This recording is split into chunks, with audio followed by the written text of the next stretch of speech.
ನಮಸ್ಕಾರ, ಶುಭೋದಯ, ಶುಭ ಮುಂಜಾನೆ ಪ್ರೀತಿಯ ವಿದ್ಯಾರ್ಥಿಗಳಿಗೆ, ಶಾಲಾ ಶಿಕ್ಷಕರಿಗೆ ಹಾಗೂ ಶಾಲಾ ಸಿಬ್ಬಂದಿ ವರ್ಗದವ್ರಿಗೆ ನಿಮ್ಮೆಲ್ಲರಿಗೂ ಇವತ್ತಿನ ವಿದ್ಯಾಶಕ್ತಿಯ ವಿಜ್ಞಾನದ ತರಗತಿಗೆ ಸ್ವಾಗತ. ಇವತ್ತಿನ ತರಗತಿಯಲ್ಲಿ ನಾವು ಬೆಳಕು ಈ ಒಂದು ಪಾಠದಲ್ಲಿ ನಮ್ಮ ನೇತ್ರ ಅಥವಾ ಕಣ್ಣುಗಳ ಆರೈಕೆಯ ಬಗ್ಗೆ ತಿಳ್ಕೊಂತಾ ಹೋಗೋಣ.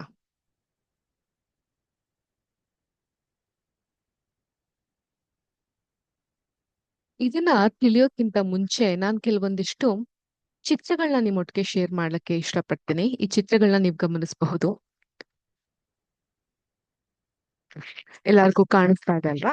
ಇಲ್ಲಿ ನಾವು ಚಿಟ್ಟೆ, ಪತಂಗ ಅಥವಾ ಬಟರ್ಫ್ಲೈನ ಕಣ್ಣಿನ ಚಿತ್ರಣವನ್ನ ನೋಡಬಹುದು. ದುಂಡಾಕಾರದ ಕಣ್ಣಿನ ಮಧ್ಯದಲ್ಲಿ ಒಂದು ಕಪ್ಪನಾದಂತಹ ಚುಕ್ಕೆ ಇದೆ.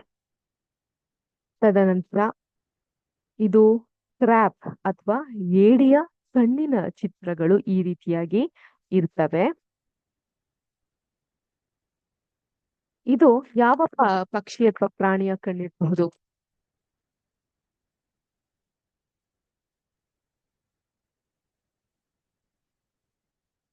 ನೀವು ಗಮನಿಸಿದಾಗ ಒಂದು ಹದ್ದಿನ ಕಣ್ಣು ಅಂತ ನಿಮ್ಗೆ ಗೊತ್ತಾಗ್ತಾ ಹೋಗುತ್ತೆ. ಇದು ಹದ್ದು ಅಥವಾ ಈಗಲ್ನ ಒಂದು ಕಣ್ಣು. ಇದು ದುಂಡಾಕಾರದಲ್ಲಿರುತ್ತೆ, ಗೂಬೆಯ ಕಣ್ಣು. ಇದು ಸೊಳ್ಳೆಯ ಕಣ್ಣು, ಮಸ್ಕಿಟೋ ಇದ್ರ ಕಣ್ಣು. ಈಗ ಒಂದಕ್ಕಿಂತ ಒಂದು ಪ್ರಾಣಿಗಳ ಕಣ್ಣು ವಿಭಿನ್ನವಾಗಿ ಇರುತ್ತೆ. ಈಗ ನಮ್ಮ ಕಣ್ಣುಗಳನ್ನ ಗಮನಿಸೋದಾದ್ರೆ ಈ ರೀತಿಯಾದಂತಹ ಆಕಾರದಲ್ಲಿ ಸಾಮಾನ್ಯವಾಗಿ ನಮ್ಮ ಕಣ್ಣುಗಳು ಇರುತ್ತೆ.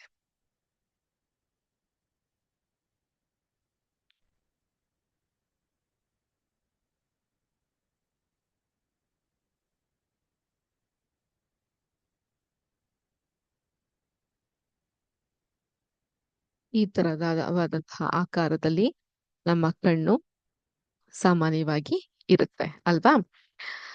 ಸೊ ಕಣ್ಣುಗಳ ಬಗ್ಗೆ ಸರಿಯಾದ ಕಾಳಜಿ ವಹಿಸುವುದು ಅತ್ಯಂತ ಅಗತ್ಯ. ಯಾವುದೇ ಸಮಸ್ಯೆ ಇದ್ದರೆ ನೀವು ಕಣ್ಣಿನ ತಜ್ಞರ ಬಳಿ ಹೋಗಿ ನಿಯಮಿತವಾಗಿ ತಪಾಸಣೆ ಮಾಡಿಸ್ಕೊಳ್ಳೋದು ಸೂಕ್ತವಾಗ್ತಾ ಬರುತ್ತೆ. ಪ್ರಾಣಿಗಳು ವಿಭಿನ್ನ ರೀತಿಯ ಕಣ್ಣುಗಳನ್ನ ಹೊಂದಿರುತ್ತೆ. ಏಡಿಯ ಕಣ್ಣುಗಳು ಗಾತ್ರದಲ್ಲಿ ಚಿಕ್ಕದಾದ್ರೂ ಅವು ಏಡಿಗಳಿಗೆ ತಮ್ಮ ಸುತ್ತಲೂ ನೋಡಲು ಸಹಾಯ ಮಾಡುತ್ತೆ. 360 ಡಿಗ್ರಿಯಾಗಿ ತಿರುಗುವಂತಹ ಸಾಮರ್ಥ್ಯ ಆ ಏಡಿಯ ಕಣ್ಣುಗಳಿಗೆ ಇರುತ್ತೆ. ಇನ್ನೊಮ್ಮೆ ತೋರಿಸ್ತೀನಿ.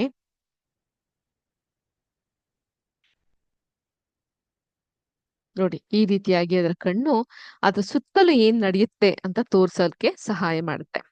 ಹೀಗಾಗಿ ಏಡಿಗಳು ಹಿಂದಿನಿಂದ ಬರುವಂತಹ ಶತ್ರುಗಳನ್ನ ಕೂಡ ಗ್ರಹಿಸಬಲ್ಲವು. ಸಾವಿರಾರು ಸಣ್ಣ ಕಣ್ಣುಗಳಿಂದ ಕೂಡಿದ ದೊಡ್ಡ ಕಣ್ಣುಗಳ ಚಿಟ್ಟೆಗಳ ಹೊಂದಿವೆ. ಅವುಗಳ ಮುಂಭಾಗ ತಮ್ಮ ಪಕ್ಕ ಹಾಗೂ ಹಿಂಭಾಗವನ್ನ ಕೂಡ ನೋಡಬಹುದು. ಬ್ಯಾಕ್ ಸೈಡ್, ಫ್ರಂಟ್, ಬಿಸೈಡ್ ಎಲ್ಲವನ್ನು ಕೂಡ ಈ ಚಿಟ್ಟೆಗಳ ಕಣ್ಗಳಲ್ಲಿ ನೋಡಬಹುದು. ಇನ್ನು ರಾತ್ರಿ ಪಕ್ಷಿ ಅಂತ ಹೇಳಿದ್ರೆ ಯಾವ್ದು? ಗೂಬೆ ಅಥವಾ ಅವಲ್ಗೆ ನಾವು ರಾತ್ರಿ ಪಕ್ಷಿ ಅಂತ ಕರಿತೀವಿ. ರಾತ್ರಿಯಲ್ಲೂ ಕೂಡ ಚೆನ್ನಾಗಿ ನೋಡಬಹುದು. ಅಂದ್ರೆ ಬೆಳಕಿನ ಅಂದ್ರೆ ಲೈಟ್ ಬೆಳಕಿನ ಮೂಲಕನ? ಖಂಡಿತ ಇಲ್ಲ. ಕಡು ಕತ್ತಲಿದ್ರೂ ಕೂಡ ಅವುಗಳು ಚೆನ್ನಾಗಿ ನೋಡಬಲ್ಲದು. ಆದ್ರೆ ಹಗಲಿನಲ್ಲಿ ಬೆಳಕಿದ್ದಲ್ಲಿ ಅವುಗಳಿಗೆ ನೋಡ್ಲಿಕ್ಕೆ ಆಗೋದಿಲ್ಲ. ಇನ್ನು ಹಗಲು ಪಕ್ಷಿಗಳು ಅಂದ್ರೆ ಈ ಹದ್ದಾಗಿರಬಹುದು, ಈಗಲ್ ಆಗಿರಬಹುದು, ಪತಂಗ, ಚಿಟ್ಟೆಗಳಾಗಿರಬಹುದು. ಹಗಲಿನಲ್ಲಿ ಚೆನ್ನಾಗಿ ನೋಡಬಲ್ಲವು, ಆದರೆ ರಾತ್ರಿಯಲ್ಲಿ ನೋಡಲು ಆಗೋದಿಲ್ಲ. ಹೆಚ್ಚು ಬೆಳಕು ಕಣ್ಣನ್ನ ಪ್ರವೇಶಿಸುವಂತೆ ಮಾಡಲು ವಿಶಾಲವಾದಂತಹ ಕಾರ್ನಿಯ ಮತ್ತು ದೊಡ್ಡದಾದಂತಹ ಪ್ಯೂಪಿಲ್ ಅನ್ನು ಗೂಬೆಯು ಹೊಂದಿದೆ. ಸೊ ಗೂಬೆಯ ಕಣ್ಣನ್ನ ಗಮನಿಸಿದಾಗ ವಿಶಾಲವಾದಂತಹ ಕಾರ್ನಿಯ ಮತ್ತೆ ಪ್ಯೂಪಿಲ್ ಅನ್ನ ಕೂಡ ಅದು ಹೊಂದಿರುತ್ತೆ. ಹಾಗೆಯೇ ಅದರ ಅಕ್ಷಿ ಅಂದ್ರೆ ಕಣ್ಣು, ಪಟಲವು ಈ ಜಾಗ, ಅಕ್ಷಿ ಪಟಲವು ಹೆಚ್ಚಿನ ಸಂಖ್ಯೆಯ ರಾಡುಗಳನ್ನು ಮತ್ತು ಕೆಲವೇ ಶಂಕು ಕೋಶಗಳನ್ನ ಹೊಂದಿದೆ. ಮತ್ತೊಂದೆಡೆ ಹಗಲು ಪಕ್ಷಿಗಳು ಅಧಿಕ ಕೋಣಗಳನ್ನ ಮತ್ತು ಕಡಿಮೆ ಕಾಂಬಿ ಕೋಶಗಳನ್ನ ಹೊಂದಿರುತ್ತೆ. ಸೊ ಇದ್ರ ಕಣ್ಣು ಗುಂಡಾಕಾರದಲ್ಲಿ ನಾವು ನೋಡಬಹುದು. ಆದ್ರೆ ಹದ್ದಿನ ಕಣ್ಣು ಈ ರೀತಿ ಒಂದು ಬಟ್ಟಲ ಆಕಾರದಲ್ಲಿ ನೀವು ಕಾಣ್ತಾ ಬರಬಹುದು. ಸೊ ಕಣ್ಣಿನ ರಚನೆಯು ಕೂಡ ಈ ರೀತಿಯಾಗಿರುತ್ತೆ.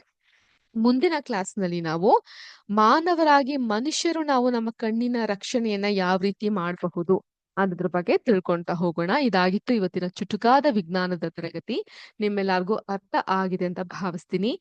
ಎಲ್ಲಾರ್ಗೂ ಶುಭ ದಿನ. ಜೈ ಹಿಂದ್, ಜೈ ಕರ್ನಾಟಕ ಮಾತೆ, ಜೈ ವಿದ್ಯಾಶಕ್ತಿ. ನಮಸ್ಕಾರ.